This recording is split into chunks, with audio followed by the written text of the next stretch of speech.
Ajaran pertama, perhatikan, sebelum ke mandi janabah, ajaran pertama, Nabi SAW tidak ditemukan dalam riwayat berhubungan badan atau seksual di siang hari, selalu di malam hari.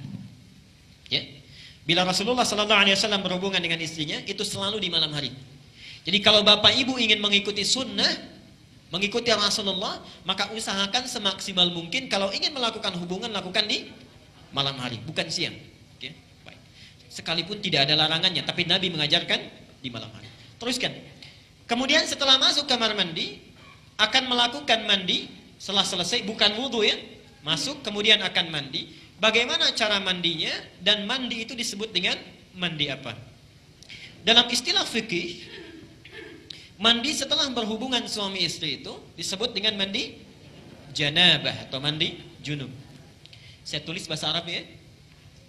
Mandi janabah atau junub. Bukan janub tapi junub. Kalau janub itu artinya selatan, shimal utara. Kalau junub itu mandi yang dilakukan setelah berhubungan. Perhatikan, janabah atau junub itu terambil dari kata al-janbu, janabah.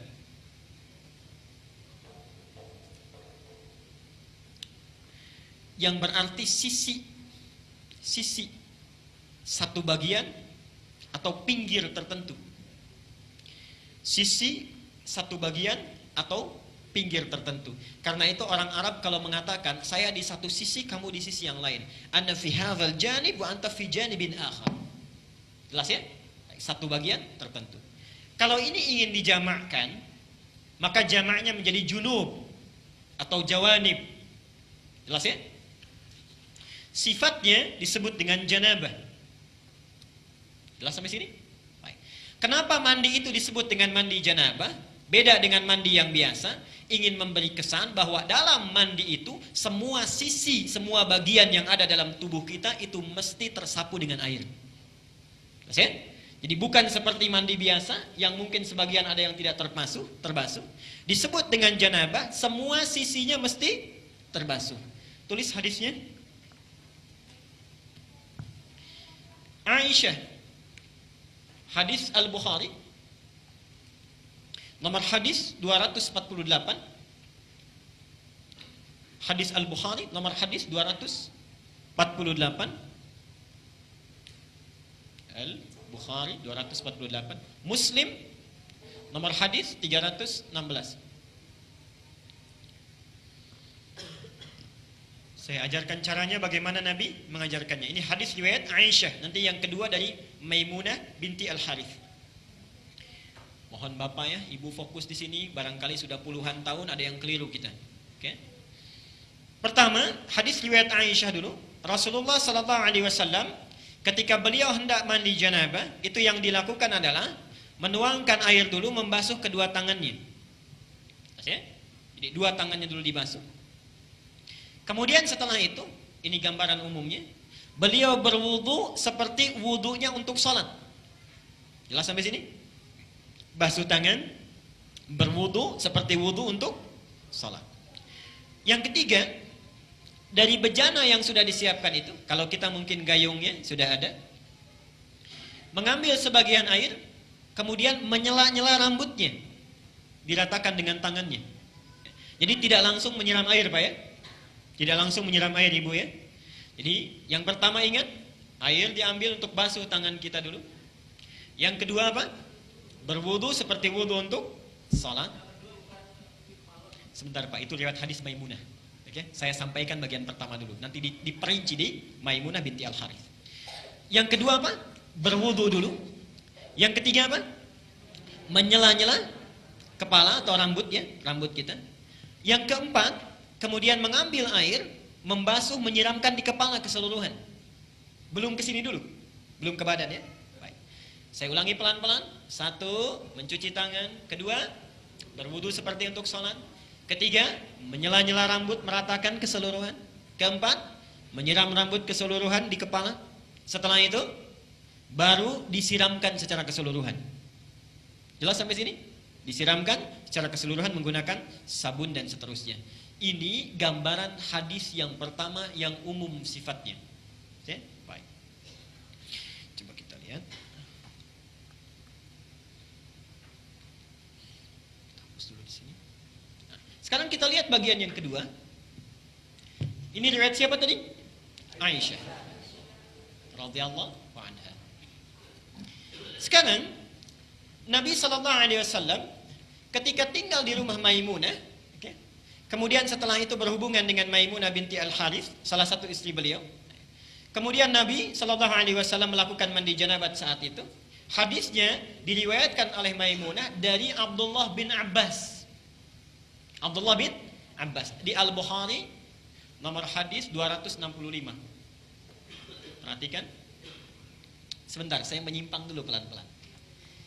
Ibu masih ingat Bapak kisah Ibnu Abbas itu? Anaknya usia berapa tahun? Baik. Silahkan cek pertemuan kita yang lalu, hadis Abu Daud nomor hadis 1365 itu ya. Ibnu Abbas dalam usia 4-5 tahun itu memaksa ingin tinggal di rumah bibinya Maimunah. Jadi Maimunah ini bibinya Ibnu Abbas. Tinggal di sana, ingin melihat bagaimana sifat bangunnya Nabi dari tidurnya sampai tahajud. Saya pernah terangkan ini ya. Ibnu Abbas memperhatikan itu berdiri di depan kamar Nabi, diperhatikan bagaimana kira-kira Nabi bangun tidurnya. Sampai kemudian tahajud, diajak beliau untuk menunaikan tahajud. Ternyata tidak berhenti sampai di situ. Kelak kemudian hari, Ibnu Abbas ini karena sungkan bertanya kepada Aisyah kan, kalau Maimunah itu bibinya, bertanya kepada Maimunah bagaimana caranya Nabi SAW bermandi janabat. Disinilah muncul bagian yang kedua yang lebih terperinci. Satu, kata Maimunah,